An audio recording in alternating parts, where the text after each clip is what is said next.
Il y a quelques décennies, la mairie de Sols-et-Chartreux ressemblait à cela. Aujourd'hui, finalement, elle n'a pas vraiment changé malgré ses 100 ans et sa peinture fraîche. Son originalité, le bâtiment était la maison de l'actuel maire de la commune.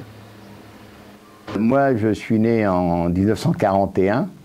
Ma mère était enseignante et mon père facteur à Sols-et-Chartreux, donc ils étaient logés en tant qu'institutrice, elle était logée dans la mairie, hein, c'était les logements de fonction.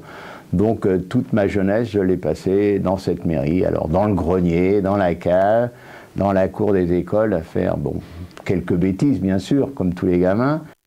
Le maire fait volontiers le tour du propriétaire, non sans nostalgie. À l'époque, son bureau était celui du secrétaire de mairie. Le bâtiment était divisé en 4 appartements. C'est dans son ancienne chambre qu'il nous emmène pour commencer. Aujourd'hui, les locaux de la responsable des structures jeunesse. Bon, mais ici, je faisais mes devoirs ici. J'avais un petit bureau là.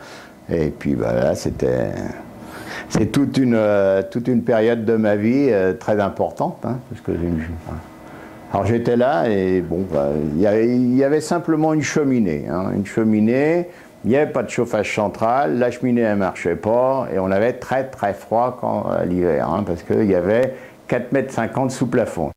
L'ancienne salle à manger est mitoyenne, elle donne sur la place de la mairie. Il n'en faut pas plus pour faire ressurgir les souvenirs.